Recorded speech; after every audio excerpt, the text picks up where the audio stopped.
listening to the Money Monopolizers podcast, helping you take control of your financial destiny. It's about time that we invest more in our financial literacy and work towards building generational wealth. If you think you're ready to do the same, then you've come to the right place. Alex, Marlon, y'all ready? Let's get this bread. What's good, everybody? It's Alex Kamunya here, and we're back with episode 67 of the Money Monopolizers podcast. And I'm here with my co-host, Marlon Walls. Marlon, how you doing today? Sad yet again. I think I gave everybody an update 2 weeks ago or something like that about the house that I offered on. Got outbid again. I think that's number 5 or 6 now. And I'm learning more and more how to cater my deals or cater my offers, and it's just been a sad learning process. But one of them is coming, and I just, like we keep saying, a guy has this plan and works in mysterious ways, and I'm just gonna try to keep faith as much as I can. Now, you sent a funny meme before, like when I told you that the first time, where Jesus is sleeping and say, "Hey," I can't even say it. I started laughing too much. Let him know that I work in mysterious ways, though. That's what he was saying, just like, but he's sleeping at the same time.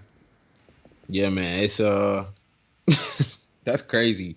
It's crazy. I don't even know what to say. Look, it is what it is at this point. There isn't even literally nothing you could do. You offer above asking, they still get declined. 4,000 over asking. Yeah, it's no like, contingencies or nothing. That's the definition of the seller's market. So, and I keep telling people, people keep saying, "Yo, I want to get into real estate, this, and this." I'm like, okay, just know what you're asking for. You're asking for a lot. It's just a lot of competition, bro. So I don't know. I don't even know what it takes. I'm not finna just overpay like crazy either. So as long as the deal works, I don't mind paying over asking, but I'm not finna go 10K if it's gonna be at my own detriment. So whatever's for me is for me, and I'm just gonna keep on moving with it at this point. Yeah, it's just gotta focus on control what you can control. Just get another one for me, like just out of spirit. Just make sure you get one to San Antonio, just to say we got another one collectively. Hey man, we'll see. But yeah, man, we got a good episode for y'all today. This is a really good episode with Terrence Murphy.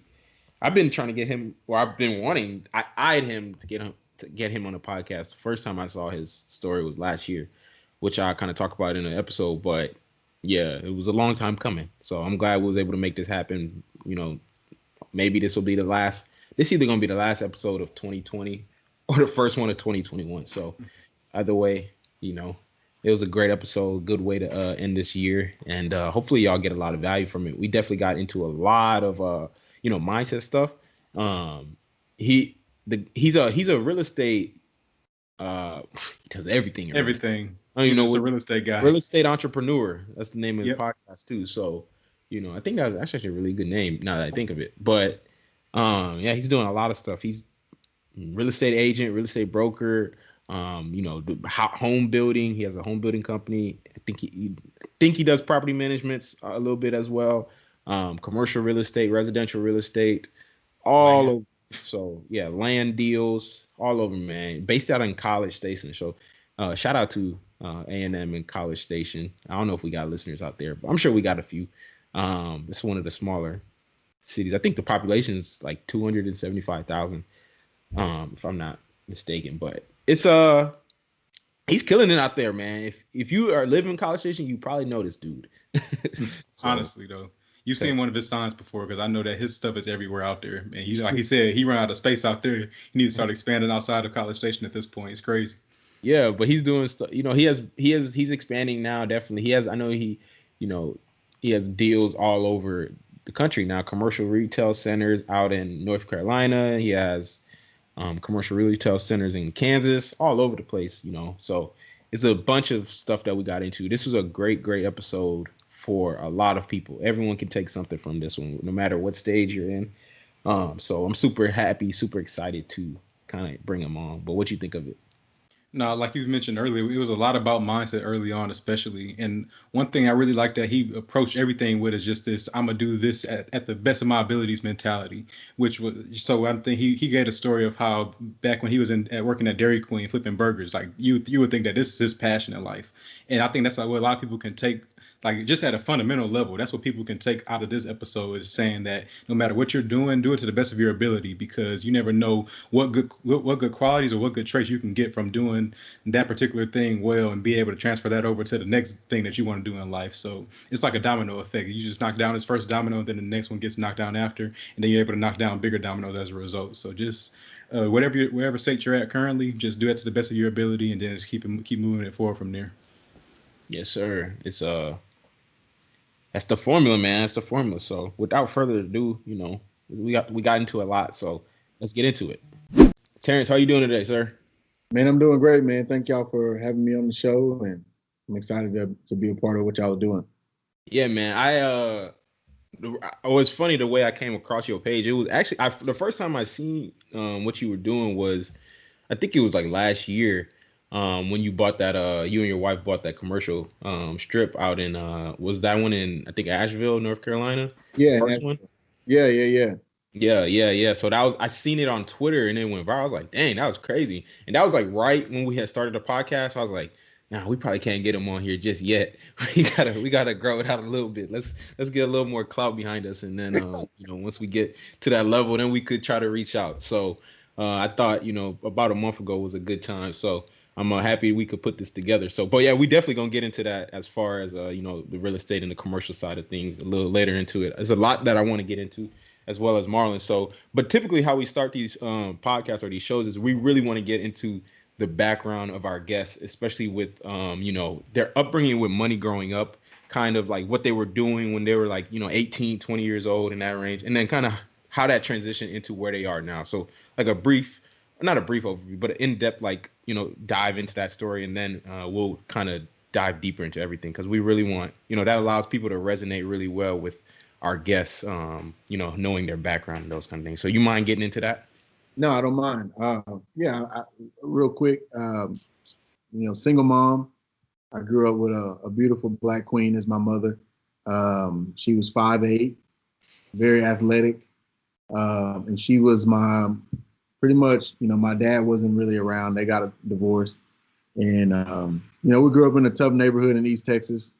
And I'm like, I don't say this stuff as a badge of honor. It's our story, and honestly, it's a lot of African American young male stories. No dad, tough neighborhood, and so grew up in that. I had older brothers who were great athletes also, but they made some bad decisions in their career, and they ended up going to prison on drug charges and things of that sort.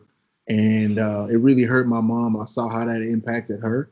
And I saw she ended up having a heart attack. And so I had to grow up really fast.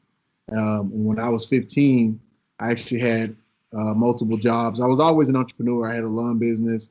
I had a couple other businesses. But, man, I started flipping burgers at Dairy Queen.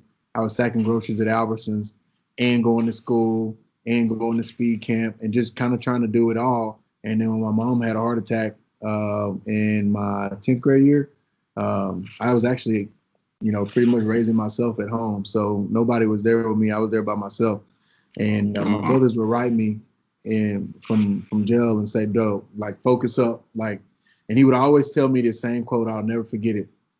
He said, focus on the things that you need to do now so that you can do what you want to do later, versus enjoying it all now and then letting somebody else dictate your future. So I really focused on just like, I didn't drink in high school. I didn't drink in college. I went all the way through high school and college, not drinking, not smoking, none of that. And I think a lot of times, guys almost want to come at you like you're a square or something like that. It's like, well, I'm not a square at all. I don't need to have tattoos. I don't need to smoke and drink to prove that I'm from the hood. Like, nobody ever ran up on me. It was nothing soft. But at the same time, I was just focused on a bigger vision for my life. And I think that's really the message that I'm trying to put out there now. Yeah, we all grow up in these tough environments, but it doesn't mean you have to become what that environment is trying to make you become. And so just be you, because obviously everybody else is already taken. And for me, I was a visionary. I knew that I could do great things through sports. and I just focused on, those grades. So that's really kind of that in a sense. And I ended up coming to Texas A&M on a football scholarship. I love that background too, in regards to, because obviously I think me and Monica both resonate really well with kind of what you said, as far as, especially going into college and, not drinking and smoking. Because that's, we were on that same wave in high school and college as well. And so, going through our college, obviously that's the normal. Everyone is doing that. Like 99% of other college students are doing that. And so you being an outsider or outlier, it's just kind of, it's an anomaly, right? But it's funny, it's interesting, because now this isn't always the case, but there is usually a correlation between kind of, how certain people end up right out of college and kind of the place they're in life, if they did drink and smoke and party and do those things, versus the people that didn't do those things, right, in the position they're in right out of college, especially later down in life. So I think that's really, and it's telling kind of obviously with where you're at now. So, that's, a shout out to you for that. But could you kind of like get into, I'm not sure if Marlon, you want to comment, but I wanted you to get into like, what you did after that. Yeah, you get into it a little bit and then I'll comment afterwards. Yeah, that's cool. Yeah, and one of the statements I want to make is I'm not judging you if you drink, smoke, Yeah. pat it up, whatever. I mean, I got a tat on my chest after I had my injury in the NFL, Hebrews 13:5-6. I'm not judging it. I'm just saying it wasn't me. It wasn't my game. And it was, and obviously, and like you said, in that environment, in that scenario, you're going against the grain. People can't, I've always been an enigma to people. They can't figure me out. And I've always been comfortable with being different and not being able to be put in a box, because a lot of times people see me and I'm driving a dually truck, I'm from the country, bro, but it's like, you can't be black in country. And like, well, I mean, it's like, and so I can't be from the hood, but not be drinking and smoking. Like, so I'm not going to be put in that box. And like I said, for the people that are doing it, great for them. Just like someone like me who chooses not to drink in college and do this, don't judge me for the decision I make. You live your life, I live mine. And then if it coincides, great. But yeah, man, like I said, had my own businesses and was working and flipping burgers at Dairy Queen. And I would tell you, one of the lessons that I've learned in all of that is when I was flipping those burgers at Dairy Queen, I knew that wasn't my destiny. But I guarantee you, if you would have showed up that day when I was working at Dairy Queen, you wouldn't have known that. Because excellence is who I am. It don't matter what I'm doing. It don't matter if I'm mowing your yard or if I'm flipping a burger, I think I was making $5 an hour, $5.25 an hour. But in that moment in time when I was doing it, I was all in. And so I think that I always say God is going to test you in the small things first. It's scriptural. He's going to test you in the small things first. And I think a lot of times as I see people aren't willing to make those sacrifices in the small things in order to get to the big things. And so we'll dive into that a little later. But as I did that, I ended up getting a scholarship to Texas A&M, a football scholarship. But once again, I tell people, I played football at A&M because that's what I wanted to do. I actually had academic scholarships before I ever got a football scholarship. And then obviously came here, started as a true freshman, broke a lot of records.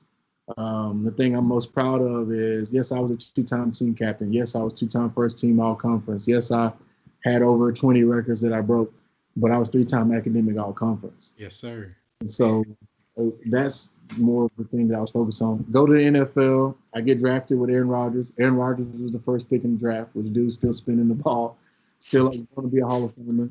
I was the second pick in the draft to the Packers.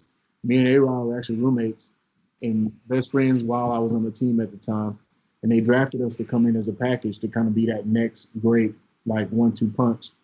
I had the neck injury my rookie year, real bad neck injury. I actually got paralyzed. Wow. Transitioned back from that. I was doing really well. I was only 5 games into the season, but I was already number 2 behind Steve Smith in the NFC for kickoff return average and things of that sort. So I was already on pace to have a really good career, and God had a different plan. So I got the injury. I transitioned back. I'd already graduated, and that's what kind of led me into real estate.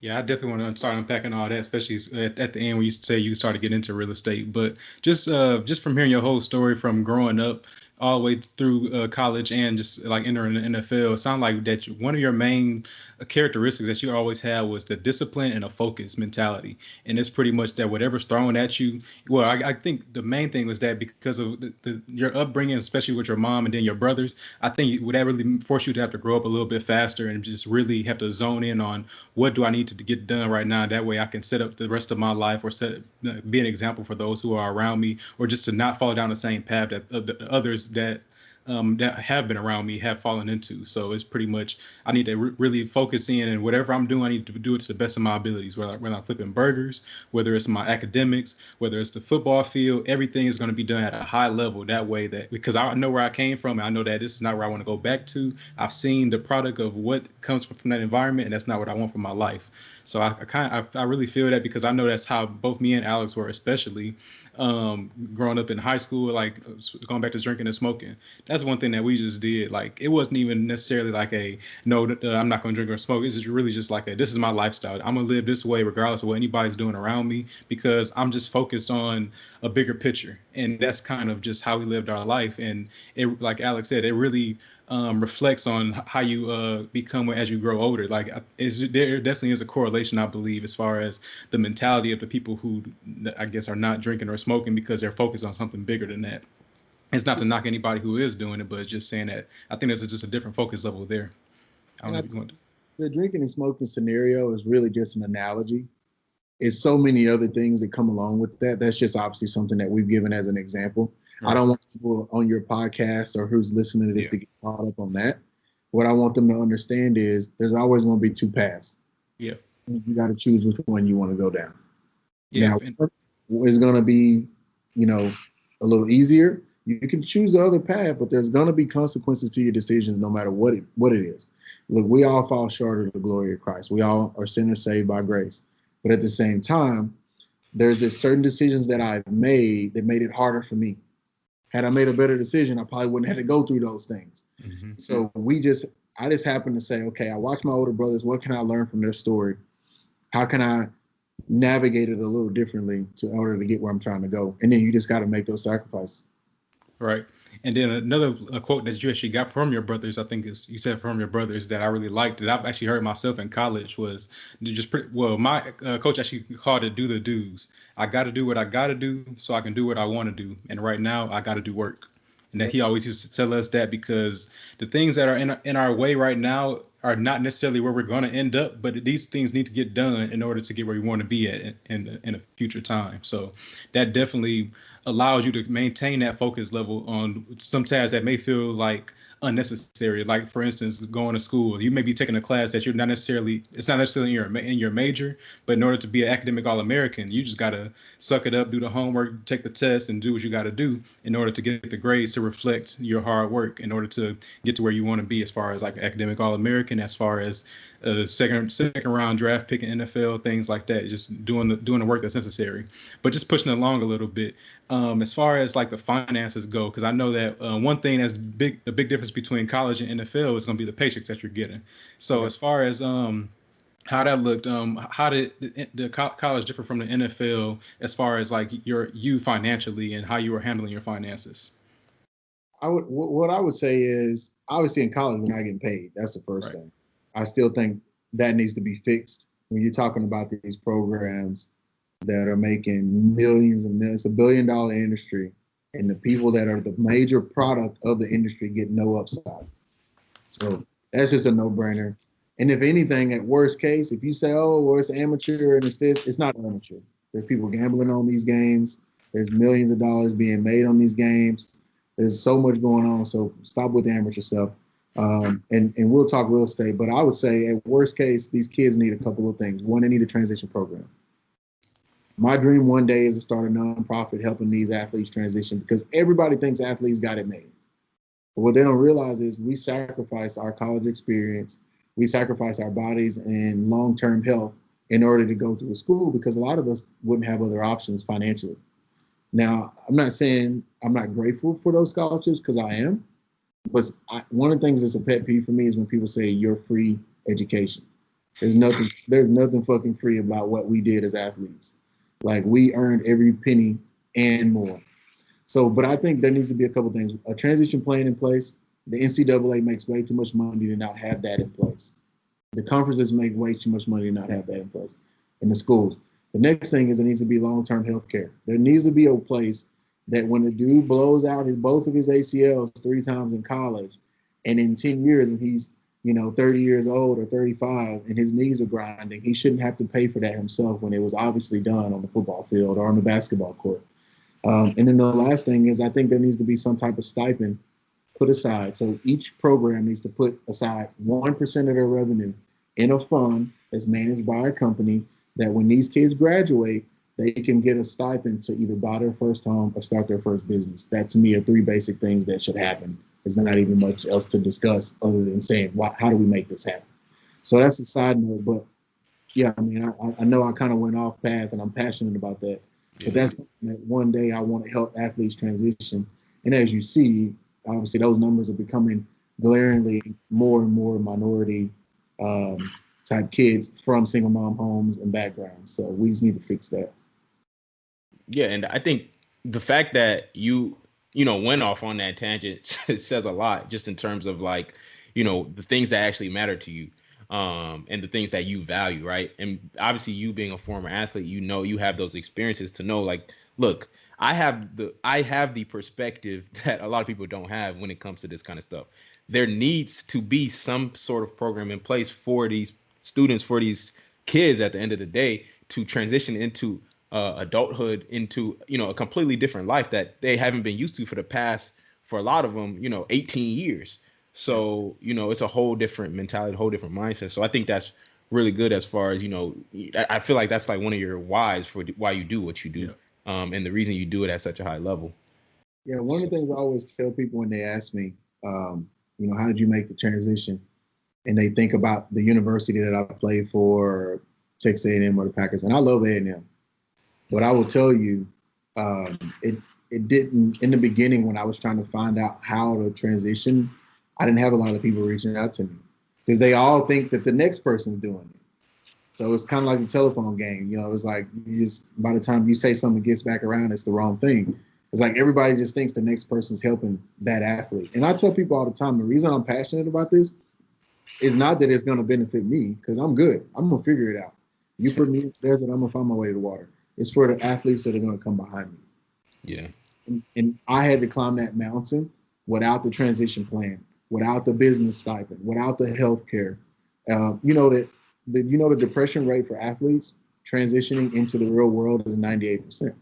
Wow. So that means at some point they're all going to go through depression because your identity is tied up in your sport or in what you achieve. And the thing is, we can't work summer jobs. We can't do internships. And I can go on and on and on how we're depleted. And they take our talent and they use us up and then they throw us out. Yeah. So those are just facts. And I'll stand on any pedestal, on any stage, and on any mountain. And that's when people say, is that a hill you want to die on? You're damn right. I'll die on that hill any day because I know what it's like. I was the face of A&M football. I'm not bragging. This is facts, right? Like Johnny Manziel won the Heisman. I didn't win the Heisman. But there was a time my junior and senior year where when it came to Texas football, like high school, college, whatever, me, Cedric Benson, Derrick Johnson were the face. Those were the 3 top faces in the state of Texas for football.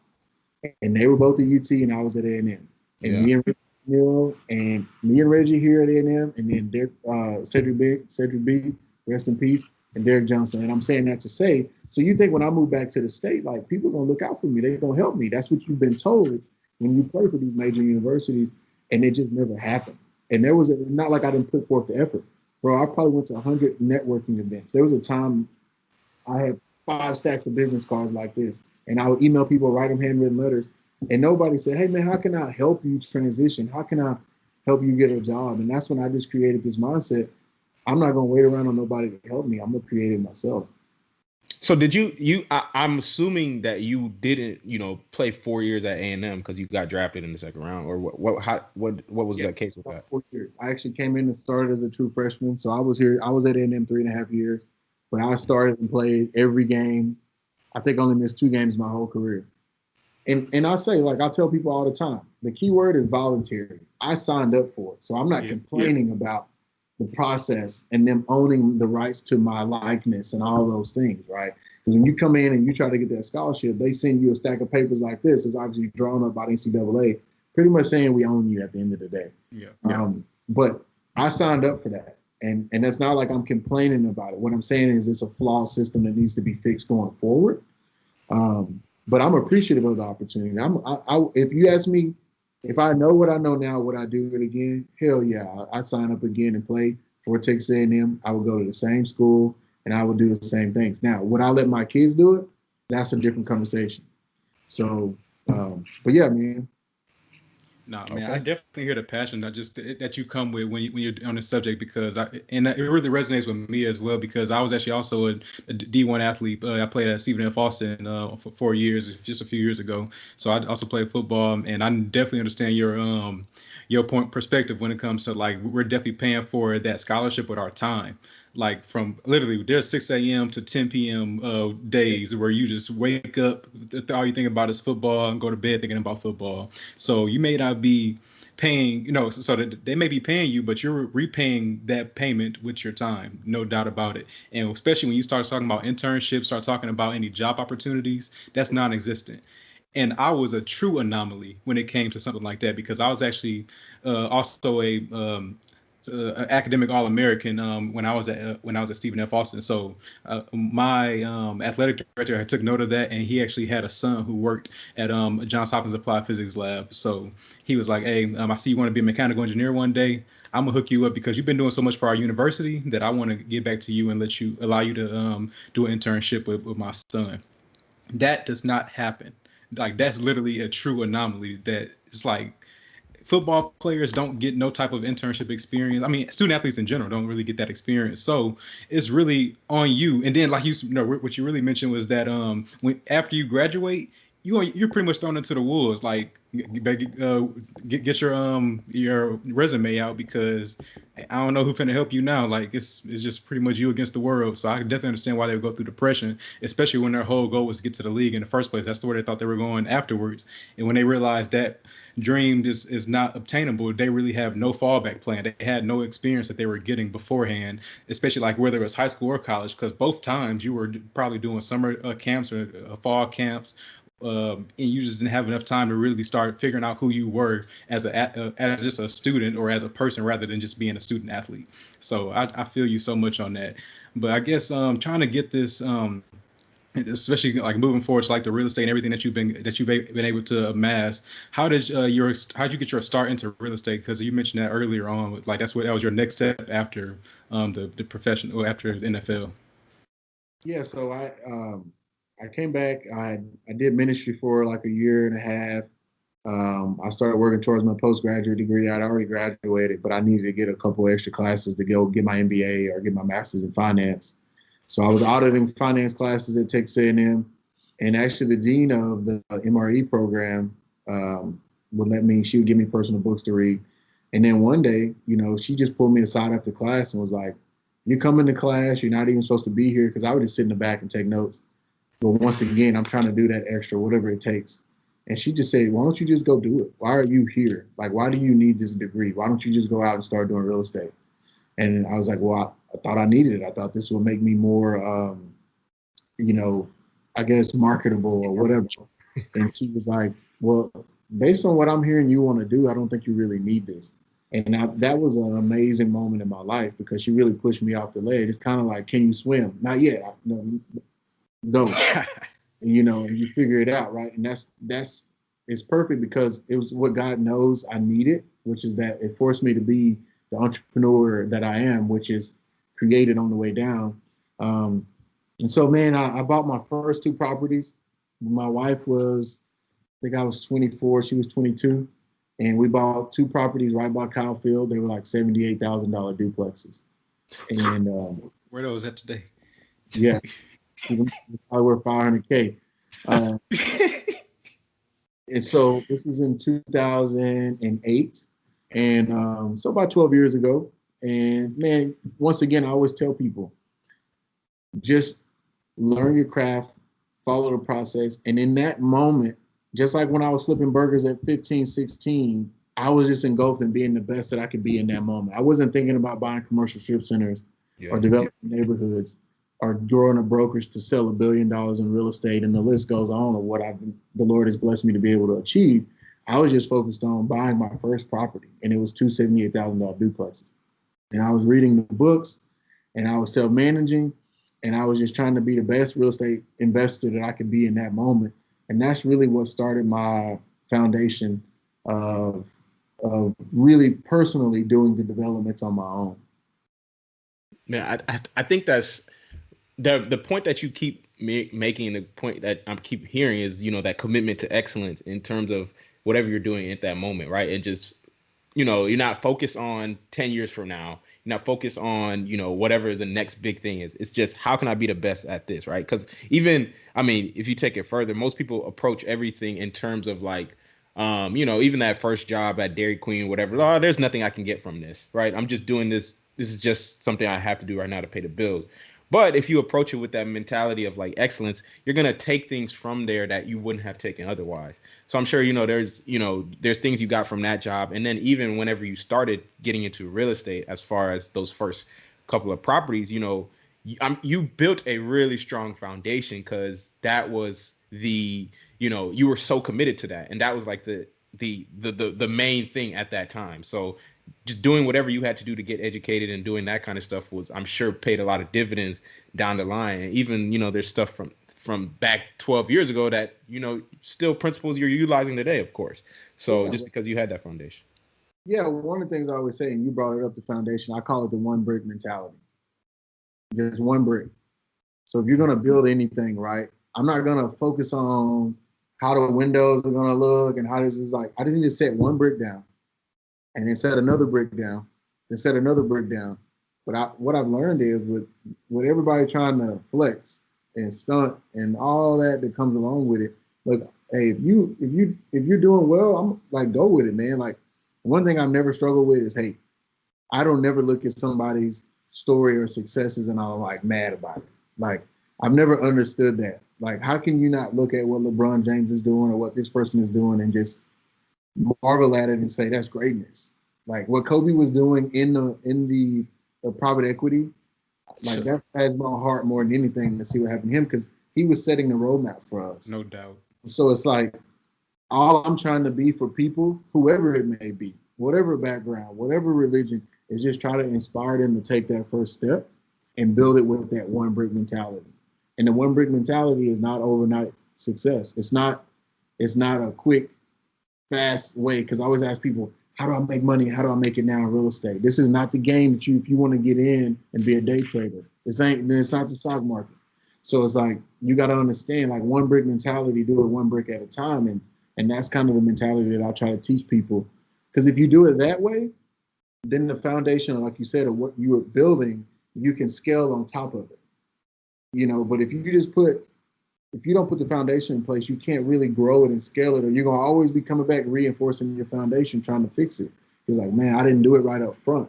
And you're going to chase that ghost the rest of your real estate career versus just going at your pace, not trying to, like, I didn't start off day one selling $2 million ranches and $1 million houses. Now I just closed, I think I was just talking to my team earlier, I just closed my 40th $1 million transaction as a real estate agent.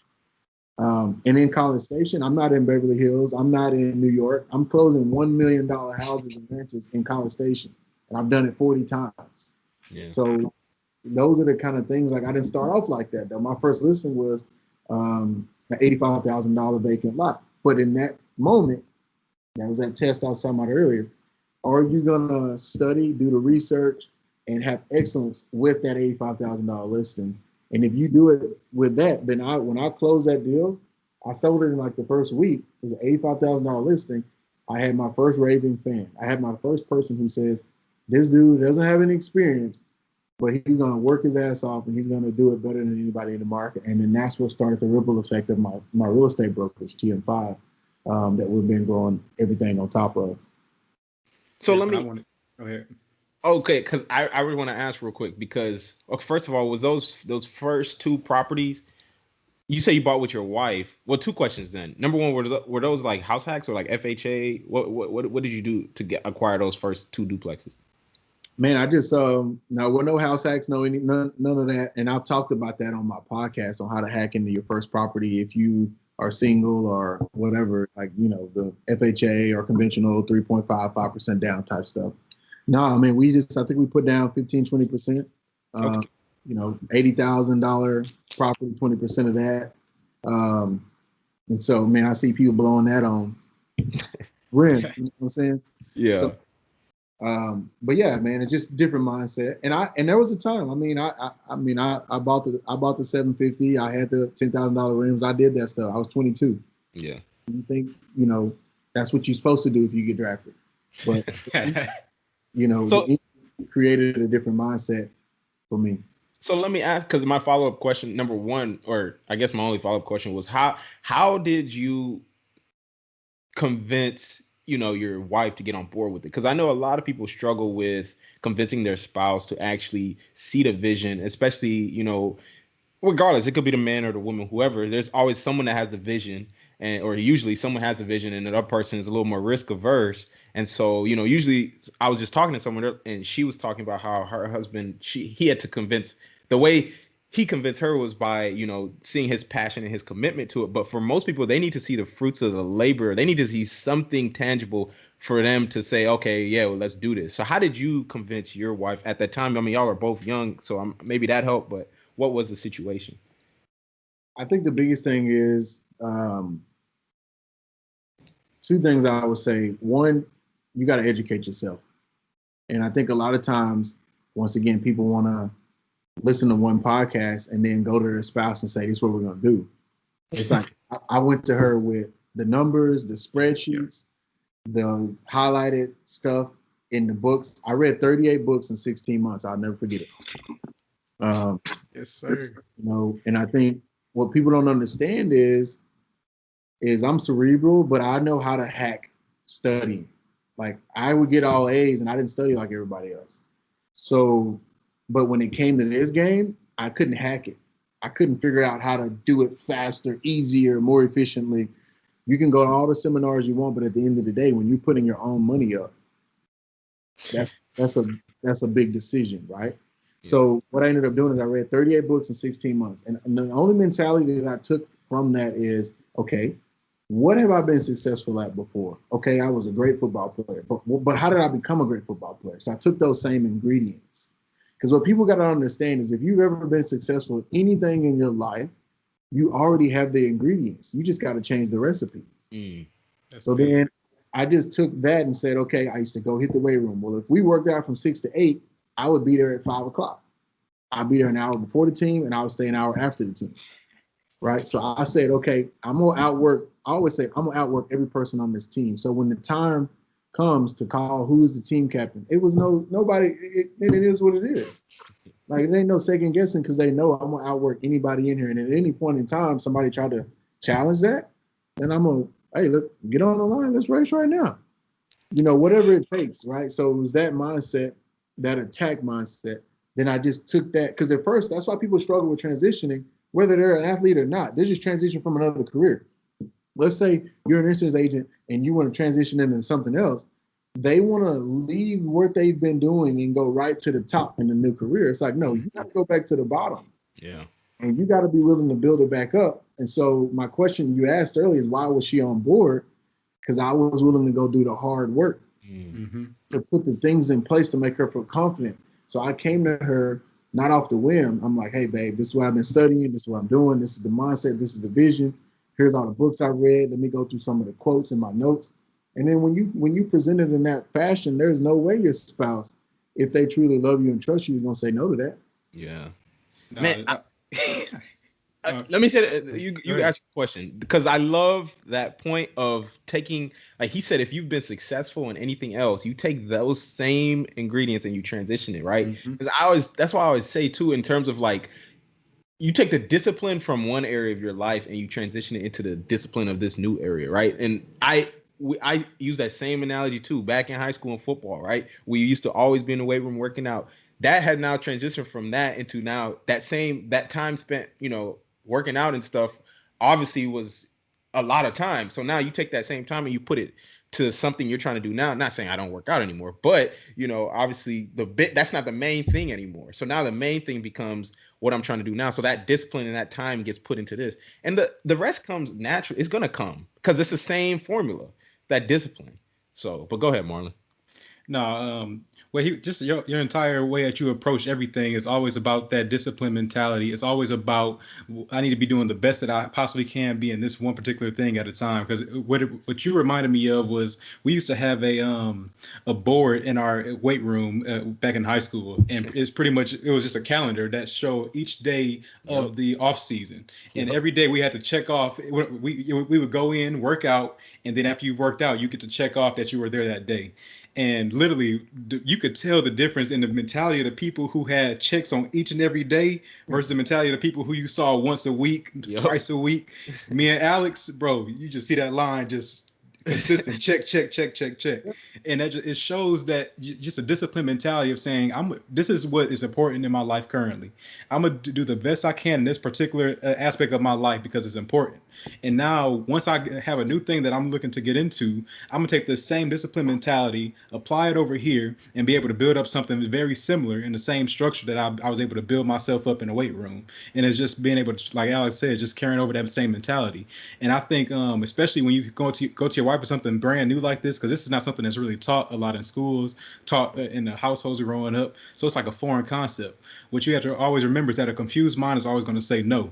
And so you have to be able to go into it almost teaching like a first grader. You have to be able to dumb it down enough to where you can explain the numbers, explain the rationale behind how you would make a deal work, and just keep it simple enough, but simple enough to where they can understand it, but I guess complex enough to where they can see that it's going to be something that's for their great benefit to where they can trust you to take that chance. So I just wanted to say, I guess props to you on all of being able to do all of that. And then I think one thing we didn't really discuss so much is like, what does your total portfolio look like today as a result of all of this?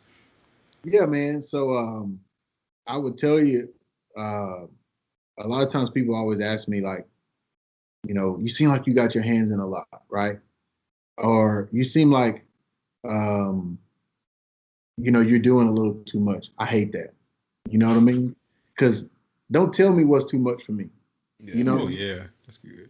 Like I know, I like it doesn't matter what color I am, but in certain areas, obviously, a young Black entrepreneur they're not used to seeing it, and they're not used to seeing me walk in the room with my chin up, my chest out. Like I'm not walking in no room. I don't give a damn who you are, president, millionaire, billionaire, or from the hood, East Texas, like me. I'm gonna respect everybody as a human being, and that's all I care about. You as a person, not what you own or what you've done. And I think that rubs people wrong because I don't ask for people's permission.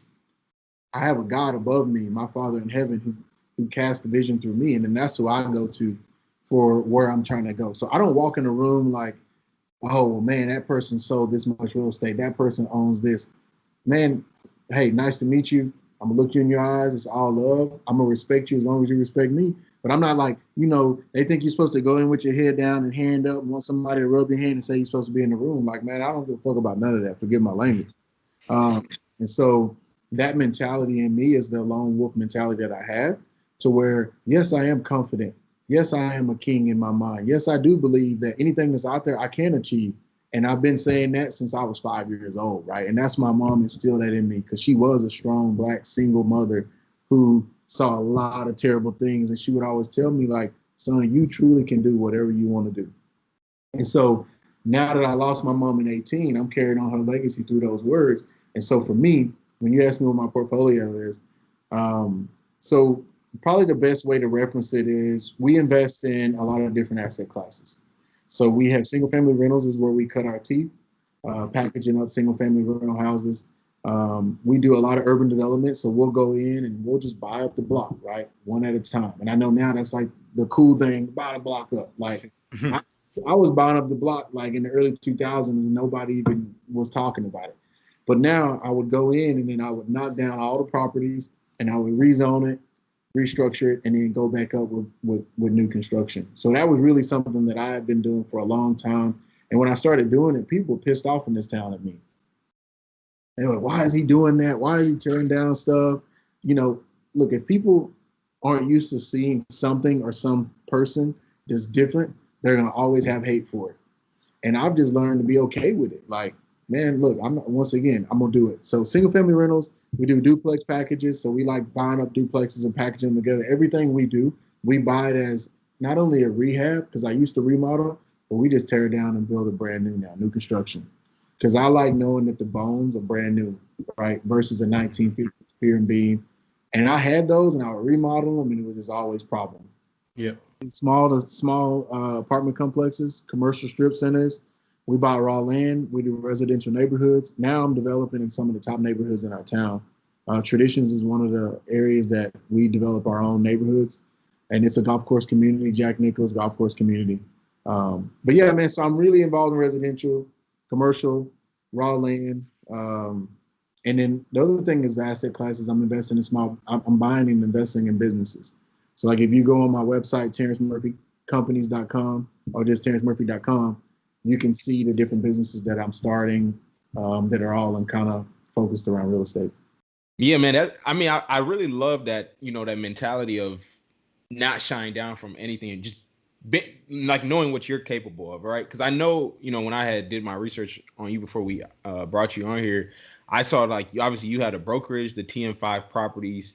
You got the home building company, the Murphy Signature Homes. I know you mentioned your agent with the TM5 or the TM team with the expansion team, and then I don't even know. I think I saw a property management company, the Asset Hero.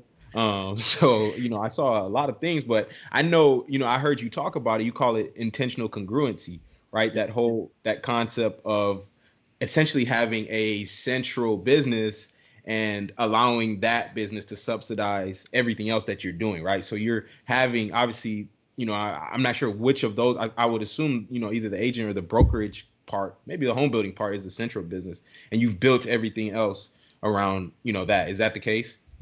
Yeah, so I built everything around TM5, the brokerage. And like I said, one of the things I've always wanted to do is sell $1 billion of real estate. And so we'll probably hit $1 billion in volume probably in the next 6 to 8 months. Wow. So we were the fastest company to $1 billion in this area where we're located. And to do that within the time period that we've done it with the small group that we have, it'll be a big achievement for us. But yeah, from the brokerage, you guys think when you're dealing with a realtor, they get you through the pre-approval process, or they get you with a lender. They go obviously pull properties, things like that, but they get you with a title company. They get you with inspectors. If you want to build, they get you with a builder. So I just decided within that ecosystem, why not have the company or own the company that's helping service those clients? And so really that's been the mindset. And really it started because we were referring out so much business and they would have a great experience with us, but we would give them to a third party vendor, whether it be a title company or a lender, and they would have a terrible experience. Well, that would come back on us. Yeah. It's like, Terrence, you referred me to this person. They didn't do what you did. And that's not what the experiences they were getting. So we just decided, why not own the companies ourselves? Yeah. So essentially everything is now in-house, which is, really, I mean, that's dope because now you control the entire process. You control the customer experience as Correct. opposed to before where, you don't know what they could be getting once they out of your hands. So that's dope. Yeah, same thing Amazon's doing, right? Yeah, You know, exactly. That's my thing when people make it seem like, oh, well, why you're so busy? You got to own up. Like, I don't waste time on that thought process, because to me, when people say those kind of things to me, you're telling me I'm not supposed to be able to do what other companies are doing. Yeah. So no, I can do exactly what everybody else is doing, which is owning a piece of or running the company in the whole process. And now, because I've built companies that are we perfect? No, but we create a different experience. We have a different consumer experience, which is why we went straight to one of the top companies. So just replicate that. It's the same thing we talked about earlier when we talked about the weight room versus reading the books. If TM5 is creating a 5-star customer experience, then why not have a mortgage company that creates a 5-star customer experience, and a building company, and the list goes on? Because once you figure out the model of success, then you know how to be successful. It's just like Master P even said on one of these interviews. He said, "Take all this away from me, and I'll be back in 10 years." Yes, sir. You know, so, like, even if you throw, that's why I always tell people, put me in the desert tomorrow. Let me start off. Put me in San Diego, California. Give me $100, and I promise you, y'all will know me in 5 years. It's just that's just who you are. At this, you built that foundation. You had that foundation. I'm not doing it to impress people on Instagram. Like honestly, if I wasn't in sales, I wouldn't even have social media. Like I would get rid of Facebook, Instagram, like Twitter, like all the new social media. I'm not even getting on there. I don't have time for that. But shout out Clubhouse. Yeah, I don't even know. Yeah, I don't even know what that is. So it's like, for me, it's like I'm not. That's what people. I always say people give themselves too much credit. Like I'm not doing this to impress you. Like I'm doing this just because this is who I am. This is how I'm wired. Yeah. And so my mom would have to remind me about that because I even found some old photos when I was in 4th grade. My mom caught me, like it was the day of track and field, and it was like 6 a.m. And my mom came to me to like wake me up for breakfast and get me ready because we were in the country. We had to ride the bus a long way, and I wasn't in the bed. And she like freaked out because I'm in 4th grade and I'm obviously missing. Well, she came outside and I was up the hill, running up and down the hill. And I got my ass whooped. I got a spanking. She was asking me, what are you doing? And I was like, I'm getting ready for the race today. Like I'm already preparing for, well, obviously I'm in 4th grade. I probably should have did that weeks before the event, of the event. But the mentality of what that was about was, this is just the way I'm wired. I didn't make it to the league to try to impress people. Like I didn't get to college to try to, I'm passionate, and I want to be great at whatever I do. So you just got to decide who you are and what you're going after. What kind of legacy are you leaving behind? Like I'm trying to leave a legacy behind for my kids, my grandkids. And the new addition was that post that you referenced. So it was always about my kids, my grandkids, and my inner circle of friends. But when that post went viral, I think it had 1 million shares in like 2 weeks. Because We Can picked it up and some other outlets picked it up. And it was just me and my wife standing in front of that commercial building. And it had 1 million shares in like a couple of weeks. And that's when I realized, okay, so we have a story that we need to tell as Black entrepreneurs, young Black entrepreneurs. And both of us came from single mom households. So that's really that's the passion behind it now. I'm trying to inspire other people too. Yeah, I'm definitely there when it comes to like I'm never really in anything to impress somebody. Like I know there's a lot of people who may just be trying to do good in life just so they can have a post for Instagram the next day. But for me, it's always just been more so like this is what I see that's going to lead me to success in my personal life, or like just being able to position myself to be in a position to be in a place where I can provide for my future wife, to provide for my future kids, or just to live the life that I want to live, regardless of what anybody else has to say about it. Because when you start looking for others' approval, what you're going to get also in addition to approval is a lot of backlash like you were getting.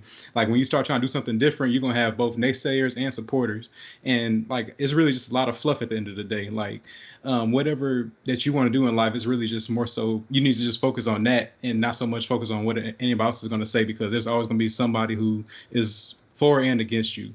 I forgot there was something else that you had really said that resonated with me. I can't even recall what it was now, but I really just applaud that mentality. I really want to remember that. I'll give you a quote. Zig Ziglar, he says, if you want to avoid criticism, do nothing, be nothing, and say nothing. Right? And so if you want to avoid criticism, do nothing, be nothing, and say nothing. But obviously, if you're getting criticism, you're obviously doing something, you're being something, and you're saying something that matters. So you just stay on your journey. Because also another quote that I love by him, he says, some of the only opportunities that some people will have being around success is taking a bite out of you. That's the only time they will ever experience success, is taking a bite out of you. That means figuring out a way to try to pull you down, hate on you, instead of being inspired by Marlon, right? Instead of understanding Terrence's story and saying, man, that's awesome. And I'm not there yet, but I don't let that make me feel a certain type of way, right? Mm-hmm. When I looked at pro athletes and now entrepreneurs, I don't look at that person and say, well, he's already there and I'm not there, so now I'm gonna hate. I'm like, okay, I just got to run my own race, and one day I'm gonna be where he's at and probably past it. So I just got to stay patient. And I think that's what creates hate in people, is you remind them of what they haven't become, or you remind them of what they are not willing to do to become what they want to become. And that's what I'm trying to reverse that culture, especially in our culture, right? You don't have to look at another black man and feel like, oh, well, he's that, so I gotta have hate in my heart. Like, why? Why do we operate like that? Why can't I look at that young man and say, I don't know him, but whatever he's achieved, I'm inspired by it. So how can I learn from his story and go replicate it myself? That's the mentality. I love that too, and I think that there's so much to that too, because I know for me personally, one thing that always inspires me, like to the fullest extent, is seeing people that are younger than me doing things that are like, insane, and that takes me, brings my motivation to a whole nother level, because it's like one of the things that I think that was always a somewhat of a roadblock in my head was like, man, okay, you can't do this till you reach a certain age. So like obviously, we bought our first properties 21 years old, but it wasn't till it was, or I guess it was like 21, 22, but it wasn't, to me at that point it was like, okay, that's just one property. That's just one small, your first property. I see, young people, they already got, 20 units. Not that I'm saying I'm comparing myself to them, but it's inspiring me. It keeps me motivated to keep going and to know that, look, you're not done. This is and that's, I say all that to say, it's like you have to find what works for you in terms of how to motivate yourself, right? And unfortunately for a lot of people, you see other people in situations of doing great things, and it's the complete opposite of, instead of motivation, it's envy, and it's just like jealousy and hate. And so, that it's just something that we kind of, I think, as we continue to, do stuff like this, these interviews and putting these platforms out there for people to come and tell their stories like you and go deep into it, that's going to help a lot. People hearing those stories about how you started with such humble beginnings to getting to where you are now, that's stuff that people need to hear. And there's no way you can hate. I mean, if you still hating that, watch that, it's like, all right, there's nothing I could do for you. I always tell people, like, look, man, like, if you can look on my story and frown your nose at it, good luck to you. Like, like, like literally, bro, like, my dad wouldn't even come to the hospital and sign the certificate. Like, they didn't even want me. You know what I'm saying? And so I carried another man's name until later on in my life, and they changed my name to my dad's name.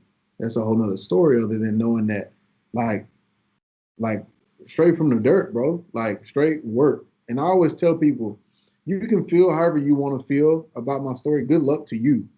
If I can turn around and add that same judgment microscope on your story, right? But one thing nobody can ever accuse me of is I didn't put in the work. Somebody gave me something and I didn't do it with integrity, because I did it with integrity. I put in the work, and ain't nobody gave me shit. I put in the work, bro. And it's more than anything, I'm saying that to inspire people. Like, stop waiting around on somebody to give you something. Like, go get it. Like that Will Smith, I know it's a movie and it's the story of another guy, but like he says, period. Like, if you want something, go get it, period. We're done talking. Like, make it happen. And so right now I'm raising my kids to be little animals, just like that. Like, you want it, go get it. What do we need to do to go get it? Versus, well, Dad, I don't accept any of that in my house. It's like, what do you want? Let's go get it. And I think that's the mentality that we gotta remind ourselves. You look at what our ancestors have been through and what they came from, and the fight and the turmoil and the terrible things that we've been through to get to this point in 2020. You think my ancestors are looking at me, patting me on the back and saying, be soft? No, go get it. Like, this is the opportunity. We went through what we went through. We got lynched. We went through slavery. Man, I can go in the list of things. Like, I used to talk to my grandfather on some of the things, right? And it's like, when I hear that come out of his mouth and he's went to be in heaven now, like, there is no way I'm gonna have a soft mentality, bro. Like, I sat there with my grandfather, a World War I vet, who would fight for our country and then come home and couldn't even drink out of the water fountain, right? So it's like, and you think I'm gonna walk around with a soft mentality? Man, you crazy, bro. I'm finna go get it. And if somebody wanna comment in the comment section, it's like being at a game and being in the stands. You're not on the court. I'm not gonna even like, you're not playing. Now, if you want to play and get in this real estate game and make these mistakes and lose money and have bad deals go bad, and then you want to comment on my story, then bet I'll hear you out. But if you ain't even on the field, man, get in the game, then holler at me. Then give me feedback, Man, it's just a difference in mentality, bro. Like, I mean, I talk about that like and beat that like a dead horse because it's literally just a difference in like how you approach a situation. So, for instance, you talking about how you and your dad's story for, well, no, the story you were just telling. Yeah, I think it was your dad that you were just talking about because you were saying no, your granddad. That's what it was. You were talking about how your granddad went to war and then came back and still now he would have had the same benefits as anybody else. And you look at that and say, now I'm finna be hard and go get it by any means. Somebody else is gonna look at that and say, oh well, see, this is the position that the society or the system has put us in. We're owed something, obviously. And so people just look at it and approach it two different ways. And one is a victim mentality. One is I don't care what position I'm put in. I'm going to find a way to and make the best out of it for myself. And that's just a different way of approaching things. And that's really what separates the haves and the have-nots as far as who is able to obtain something for themselves and who is sitting here waiting for a handout. And that's why you have all the success that you have today is because of the fact that you're willing to take a stand and take a chance and go do something for your life, where everybody else is sitting on the sideline just saying that, well, hey, you need to stop doing so much and come be a victim like the rest of us. Yeah, man, we all have a story. We all have something in our life, no matter who you are, where you've been through something or you've been knocked on your ass and you got to get up and make a decision on what path you're going to go on. And you just got to decide what you want, right? Don't spend your time and energy. Because I always tell people, like, there's a certain extent where being inspired comes a time where being inspired has a time clock on it. You know, because I remember there's an interview I listened to at a young age. Aeneas Williams, he was a Hall of Fame cornerback for Arizona Cardinals, and he talked about potential. And the word potential in this world is used as a positive manner, but he says potential is also a negative thing. Because if you just say for the next, every time you turn around, you got that friend or that teammate or that family member, and you just keep saying he has the potential to be this. Well, potential means, yes, you can do it one day, but it also means you haven't done it yet. Right, and at some point, I don't want to just be inspired. I want to get out, get in the game, and start seeing where I land, right? Like, you actually got to stop practicing and get in the game and see what kind of athlete you are. Yeah. So I think that's huge. That's huge for a lot of people too, because it's honestly kind of the difference between, like, it's because the inspiration is like the emotional side. Like, that's the part that's like, oh, I feel this feels good. I want to do this. But that discipline and actually taking action, that's like the practicality part, the part where it's like, okay, are you gonna put up or shut up? It's time to actually go do something. So I think that's a huge mentality shift that a lot of people gotta have, which is nothing wrong with being emotional, but that you just got to understand that isn't enough to carry you all the way. At some point, it has to switch to that discipline and pragmatic approach to kind of to do things. So, but I did want to kind of touch on, because I know this podcast is, I don't want it to go too long, but I did want to touch on the commercial real estate kind of stuff that you're doing, because I know we touched. What's that? I said, yeah, let's dive into it real quick before we get off. Yeah. So as far as, like, obviously, the post that you put out with the shopping, the retail centers, you got Starbucks, Buffalo Wild Wings, AT&T, Sports Clips, Smoothie King, all of them are paying you rent now. So, and that's in, I think the first one was in Asheville, North Carolina, and then the other one was in Lawrence, Kansas, right? Yeah. So how do you actually, evaluate commercial deals whenever you're looking for a commercial investment? Do you just go based off cap rate, NOI, purchase price? What do you go based off of when you're looking to get into a commercial deal? Yeah, I always tell people when they're looking at an investment property, you got to decide what your goals are first. It's as cliche as that sounds, right? Because I know some people who are in it for the cash flow. Then some people, and cash flow means obviously you take your income, you take your debt, your expenses, and then what do you make over your debt, right? So once they call it NOI, right? Net operating income.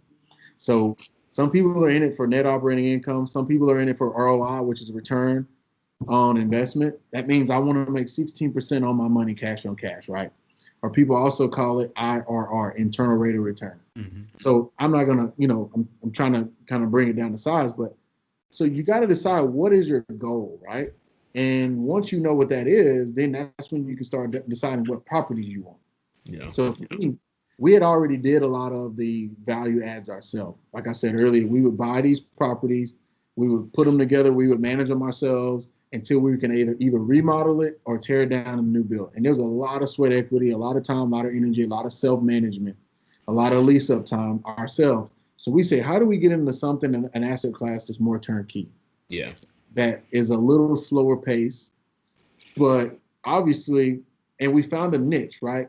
It's tougher for people to get into the 1 million and up price range, but there's a niche between 1 million and kind of like that 6-7 million range in pricing, where private equity, REITs, investment funds, they don't want to, that's too small for them. They don't want to mess with that. But then there's not a lot of people moving in that space. So we kind of found that window in that 1 to 6 million, 1 to 7 million range. And then we said we wanted emerging markets. So places that are starting to become, Asheville, North Carolina is a cool place, bro. It's like Austin, Texas, and Carolina. It's really vibrant. It's got a lot of diversity in thought. And so it's an up and coming place. So we try to find markets like that. And how we evaluate it is we look at the cap rates, obviously. So that's an easy way in commercial real estate. What's the cap rate? But what people don't understand is you really got to dig into the numbers, because a lot of these brokers and people, they know how to fluff those cap rates. So if you're only just looking at the cap, that's where you get hosed, because you go into a deal and you're like, I'm out. Like the numbers add up. And you got to remember, your cap rate is a direct reflection of how you're financing the deal, right? So if you guys buy the same property I buy, but you put down 35%, if I put down 20%, your cap rate is going to look really good, but my internal rate of return is going to be higher because I have less cash into the deal. So there's a lot of ways to evaluate it, and that's some of the metrics that I look for: cap rate, ROI, return on equity is another one. ROE, people don't talk about that one, but ROE is another one you don't hear a lot about because it's not a fancy statement. But it's, when am I going to get my investment back? Is it going to take me 7 years? Is it going to take me 5 years? And if I know I'm going to get it back in 7, then I can now know that I have no cash in this deal. So that's kind of what we were looking for. We're looking for some turnkey. And we really started focusing on AAA rated companies or corporate backed leases. Corporate backed leases just means it's not a mom and pop. So it's not a Terrence and Erica paying you rent. So like if we own a beauty salon and we pay you rent, we're personal guaranteeing it. So a personal guarantee is you're getting a person to guarantee it. A corporate backed lease means you have $1 billion company paying you rent. So like a Starbucks is a corporate backed lease. It's backed by corporate. So you get your rent from Seattle because they don't have franchisees. So it's not like there's someone running that local Starbucks. And really, when we started putting all those things together, the other thing we wanted to do is we wanted to get on the front end of the project. So if it's built in 2019 or 2020, right? So Starbucks has a 10-year initial term on the lease. This is usually what they do across the board. So I'm not telling you guys anything that most people don't know if they're investing in commercial space. But the difference is, if they're doing a 10-year initial lease term, then you want to understand is what is their increase in rent? Because there's a time where you got to keep up with inflation and costs and those things. But they'll have a 10-year lease, and let's say they'll have like 5 4-year renewals, automatic renewals. Well, that's a 30-year lease, bro. So how we used to do our game in student housing, we were having to release stuff every year. Now it's like, man, you got a 10-year initial term lease and then 5 4-year renewals. This is pretty much 30-year lease. So it's a little more turnkey. And that's really what we were looking to evaluate. Newer construction, a little more turnkey. I love that. Man, the reason I like asking that is because we're just getting into that whole commercial real estate game as well ourselves, but we're looking more on the, commercial multifamily side. But I love to get other people's perspective on, how they look at commercial investments in general. Because one thing I want to mention before I continue on for the people listening is that, commercial real estate, you have to look at it as if you're buying a business, right? It's not like you're buying property anymore, because now you're evaluating things strictly based off of income. We're not evaluating it based off comparables or anything like that. It's strictly based off of what does this property generate. And so him, or what Terrence essentially is doing, and I'm seeing it as, when you're buying these corporate backed leases, you're buying really solid businesses, essentially, right? You're buying really, it's almost for sure you're gonna get your rent, right? It's not even like a maybe I'm gonna get paid my rent by AT&T or Starbucks or Buffalo Wild Wings or Smoothie King. They're gonna pay me my rent. So I definitely, love that perspective in that regard. So as far as, because I don't want to get too deep into the weeds of that kind of stuff because I know a lot of people, aren't interested in commercial real estate. But when it comes to like, what your plan is as far as expanding that, is it to continue to keep, buying assets like that, or do you plan to, get into, I don't know, development of commercial real estate as well? Bro, if it's real estate at this point, I'm involved. And that's where I think when people go on my site and they click on the Terrence Murphy Companies page, they're like, man, this brother's doing all this. Yeah, man, I'm doing it. The biggest thing I'm learning is I'm trying to grow leaders within the organization, because right now we have about 250 people that work for us directly and indirectly. And so when you're trying to manage those many personalities, those many ventures, those many ideas, you really got to have leaders in place, middle managers. And I struggle with that because a lot of my companies I've started from scratch, and I hired the first person and I've trained every person in the building, but that's not scalable because I can only scale myself so much. Mm-hmm. So yeah, I guess where we're putting our energy is, and we're developing residential. One of the big things that we're going to be doing is we're expanding our team. So I'm expanding the Terrence Murphy team around the state of Texas. Because one thing I have learned is I know how to sell real estate, and I feel like I'm pretty. I've worked to be pretty efficient at doing it, and I want to be able to teach other broker owners and team leaders on how to scale their brokerages. So that's my focus right now. Is the Terrence Murphy team will be expanding around the state of Texas soon. So in Houston, Dallas, San Antonio, Austin, back to East Texas, and that was a no-brainer for me because that's what I know really, really well, and I can teach another broker owner or team leader how to take their business from 5 million, 10 million. My goal is to try to get every one of my expansion teams to 50 to 75 million a year, 100 million a year in volume, and I know how to do that. Yeah. The other thing that I'm working on is it's a new venture. I'm starting in 2021. It's called TM5 Equity Partners. It's on my website. You can check it out. But what we're going to be doing is bringing commercial strip centers, bringing multifamily projects, and we're going to syndicate them, right? So that means we're going to be the sponsor where we tie it up, put something in place, and we're going to let investors invest in that project. So that'll be a really big opportunity. It's going to be bigger deals. They're probably going to be 15 million plus, but people can come in and invest in those projects. And honestly, I've spent the last 13 years for this very moment. Because when I first retired, I had teammates and financial advisors and agents who would say, hey, man, let us put some money in your projects. And I said no for 13 years. Wow. And the reason why is I never wanted the burden of having someone else's money in my projects while I was learning and getting sharp. Now that I'm sharp, I feel confident that I can go and get these people good returns, and I don't have to worry about if I know what I'm doing, because I know what I'm doing. Yeah. So now TM5 Equity Partners is my next big move, along with the Terrence Murphy team expansion that we're working on. I love it. You got a lot going on, man. He in the right. It's now's the time, man. You got to capitalize. I love that you're focusing on the systems too. Essentially, putting, expanding when you're doing your expansion. It seems like, because I'm thinking of it like a franchise thing kind of too, where it's like these other brokerages, you're giving them your systems essentially, and that's going to allow them to scale. Because obviously you already built the blueprint that to let you scale. So now, these other smaller brokerages can scale as well using your systems as well. Kind of like a, McDonald's franchise. So that's dope. Pretty much what it is just tactical expansion. So instead of me going, because I could come to Houston tomorrow instead of TM5 in the middle of Houston and start building it the same way I built what I'm doing here. But the model is changing. So it's like I can go and try to have 150 agents and they're just kind of halfway in, halfway out, some of them part-time, some of them not. I'm not doing that. I'm trying to go and partner with people that have a similar mentality as me. And so instead of me coaching all those people, I'm going to coach that one person, which is the broker owner or team leader. Nice. So it's the Paul Timothy, right? So Paul found his Timothy. It's the downline ministry, really is what it is.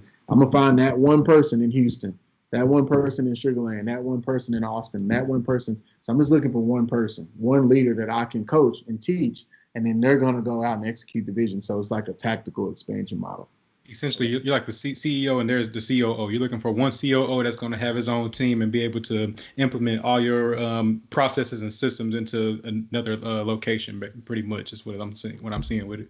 Yeah, because I'm out of Runway in College Station. I've been number one agent in the top, I've been in the top 5 agents for almost 11 years next spring in a row.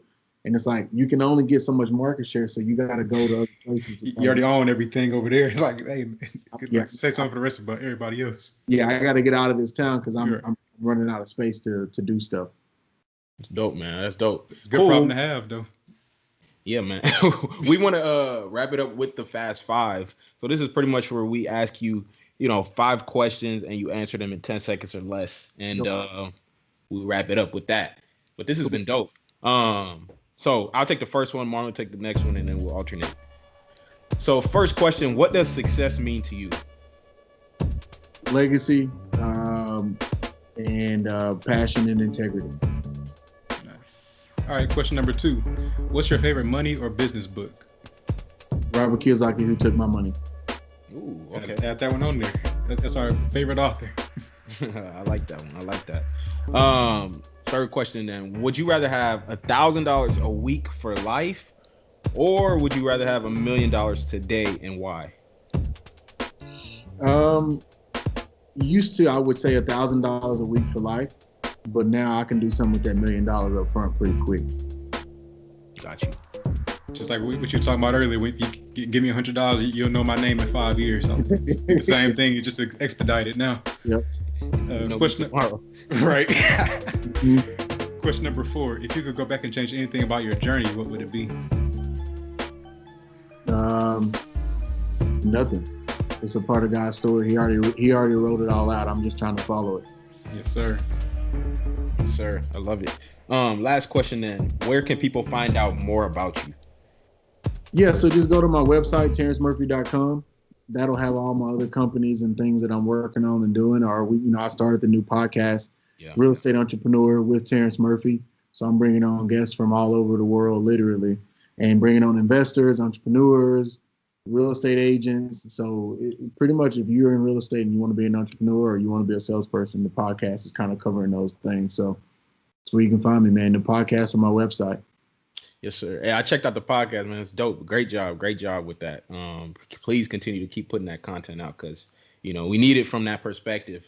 So shout out to you for that, man. But this has been a dope episode. I'm so glad that you was able to come on here and kind of tell your story. I know we got into a lot of this mindset stuff, but I think that was the most important stuff that we got into. The motivational speakers today. Yeah. That's just how it goes sometimes. We can get on here and just talk real estate and talk to the specifics of that, but maybe somebody else needed to hear the other pieces to the puzzle. No doubt. Yeah, for sure. Thank y'all for having me, man. I'm proud of you boys.